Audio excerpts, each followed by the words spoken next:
শিক্ষায় হয়েছে যত অশান্তি, এখন কোনটা ছেড়ে কোনটা যে বলি রোজ সেটাই ভাবি। রোজই কুরুক্ষেত্র দেখতে পাওয়া যাচ্ছে। একদিকে চাকরি প্রার্থীরা জান লড়িয়ে দিচ্ছেন দাবি পূরণের জন্য, একটাই কথা তাদের মুখে, হকের চাকরি হোক তাড়াতাড়ি। কিন্তু হবে কি করে? শূন্যপদ নিয়েও যে বিতর্কের ঘন ঘটা এখন, যে ঝড় তুলেছেন খোদ রাজ্যের শিক্ষামন্ত্রী। প্রাথমিক, উচ্চ প্রাথমিক, মাধ্যমিক এবং উচ্চ মাধ্যমিক সব স্তর মিলিয়ে নাকি রাজ্যে শিক্ষক পদ ফাঁকা 781টি। গতকাল বিধানসভায় শিক্ষা সংক্রান্ত প্রশ্নের জবাবে ব্রাত্য বসুর মন্তব্যের পরই ঝড়টা উঠেছিল। হাজারে হাজারে চাকরি প্রার্থী, অথচ 1000ও শূন্য পদ নেই। ভাবতে পারেন? তবে 24 ঘন্টার মধ্যেই অবশ্য নিজের দেওয়া তথ্য থেকে সরে এলেন রাজ্যের শিক্ষামন্ত্রী। এবার তার দাবি কি, নয়া কোন হিসেব দিলেন দেখুন। বিতর্ক নিরসনে আমি কিছু তথ্য দিয়ে এটা এই বিতর্কের অবসান চাইছি। বিধানসভা কক্ষে আমি পরিষ্কার করে এটাও বলি যে এই মুহূর্তে শূন্যপদ কত তা আমার নির্দিষ্ট করে বলা সম্ভব নয়, এবং যেটা আমি বলেছিলাম আনুমানিক, ওটা তার থেকেও আরও বেশি শূন্যপদের সংখ্যা।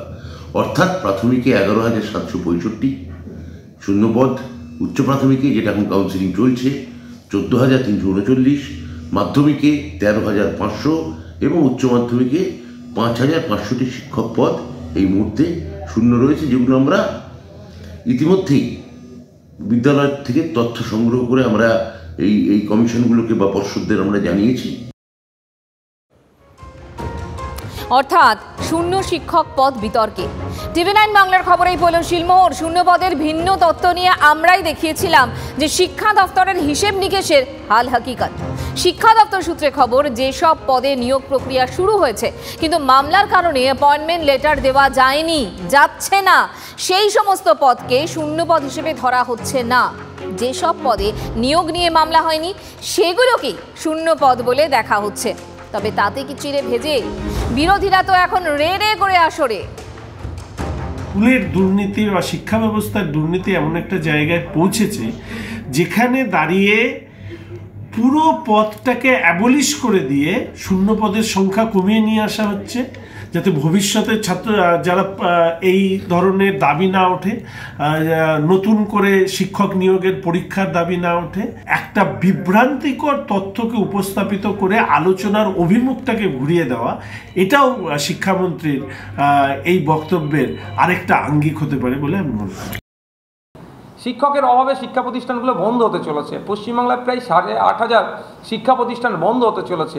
মূল কারণ হচ্ছে যথাসময়ে শিক্ষক সেখানে না দেওয়ার ফলে সেখানকার যে সমস্ত গার্জিয়ানরা আছে সেই স্কুলগুলোতে তাদের বাচ্চাগুলোকে পাঠাচ্ছে না, ছাত্র সংখ্যা কমে আসছে। তখন উল্টে রাজ্য সরকার দেখাচ্ছে ছাত্রের অভাবের ফলে, ছাত্র না থাকার ফলে নাকি টিচার দিচ্ছে না। এটা মোটেও নয়, এটা রাজ্য সরকার অর্থাৎ শিক্ষামন্ত্রীর ব্যর্থতা এটা। তারপরেও বলবো তিনি যে ভুল স্বীকার করেছেন, ধন্যবাদ জানায়। যেভাবে গতকালকে বলার পরে মতো ছেলেরা মাস্টার্স করে বিএড করে বসে আছে, তারা অনেক হাওতাশার মধ্যে ভুগছিল। আজকে উনি ক্লিয়ার করেছেন, ধন্যবাদ জানাই। তবে ওনাকে আবার ধন্যবাদ জানাবো যাতে দ্রুতভাবে স্বচ্ছতার সাথে নিয়োগগুলো হোক। তবে বিরোধীরা যে যাই বলুক, শাসক পক্ষ কান দিচ্ছে কোথায়? তাদের মুখে ওই আইনি জটিলতার বারবার যুক্তি ফিরে ফিরে আসছে। সঠিকভাবেই বলেছেন, এবং আপনারা জানেন জটিলতার কিছু সৃষ্টি হয়েছে, আইনি জটিলতাও রয়েছে, আদালত রয়েছে।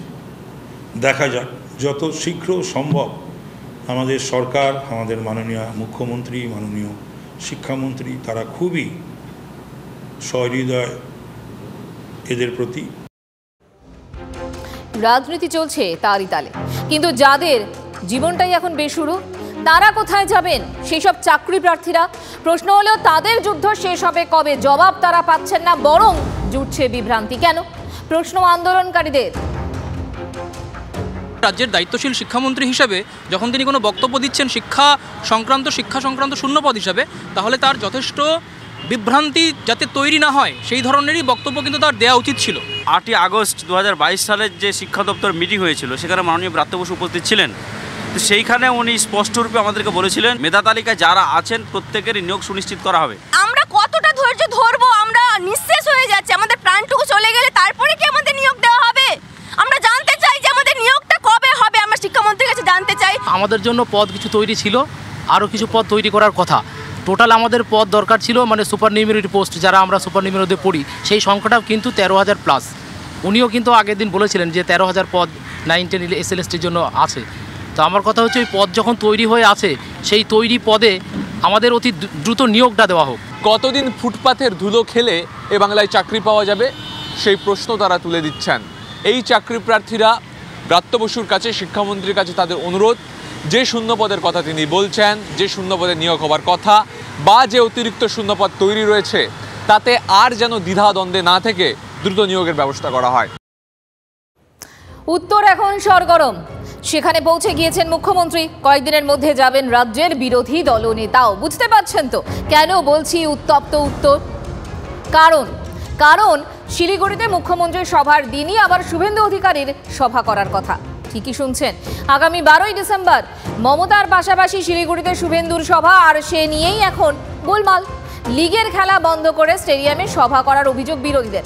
প্রতিবাদে পাল্টা সভার ডাক শুভেন্দুর, অর্থাৎ মুখোমুখি টক্কর, যা এখন রাজ্য রাজনীতিতে আক্রমণ আর পাল্টা আক্রমণের সুনামি এনে দিয়েছে। মুখ্যমন্ত্রীর টার্গেট এটাই, উত্তরবঙ্গকে অশান্তি করে উত্তরবঙ্গের মানুষ যেহেতু বিজেপিকে দুহাত তুলে আশীর্বাদ করেছে, আগামী দিনে যেন বিজেপিকে তারা আশীর্বাদ না করে সেই চেষ্টা মুখ্যমন্ত্রী করছেন, আর তার দলবলও করছেন। আর গৌতম দেব বা তৃণমূলের নেতারা এই ধরনের কথা বলবে তো নতুন কিছু নয়। আমরাও সভা করব, পাল্টা সভা করব, বিজেপি করবে। গৌতম দেবের কার পা ভাঙার ক্ষমতা আছে আমরা দেখে নেব, কত বড় দম আছে, কত বড় মস্তান গৌতম দেব হয়েছে আমরা দেখে নেব। এদের উচিত যে অল্টারনেটিভ আরেকটা ফুটবল মাঠ দেখা। ওরা বলেছিল 3 তারিখ পর্যন্ত আমাদের খেলাটা করতে দিন। অনারেবল চিফ মিনিস্টারের প্রোগ্রামটা হয়ে যাবার পরে আমরা একদিনের মধ্যে মাঠ ঠিক করে দেব। খেলাধুলো আমার হৃদয়ে আছে, আমি খেলাধুলো বিষয়টা বুঝি এবং খেলাধুলোর সাথে থাকি। এটাকে নিয়ে রাজনীতি করা অত্যন্ত নিন্দাজনক। আমি নিজে মাঠের লোক, মাঠে যাই রেগুলার। এসএনকেপি বললে অন্য মাঠ, যে মাঠে ওরা এই 6-7 দিনে টুর্নামেন্ট মানে লিগ ম্যাচটা করতে পারে, সেটা অনায়াসে করে দেওয়া যায়। সেই জন্য আমরা প্রয়োজনে কথা বলবো। বিজেপির অধিকার আছে বিক্ষোভ দেখানো, সেই বিক্ষোভকে কিভাবে মোকাবিলা করতে হয় সেটাও আমার জানা আছে। হাতে চুরি পরে বসে নেই। বিজেপি বেশি বাড়াবাড়ি করলে বিজেপির ওই হাত পা ভেঙে দেবো।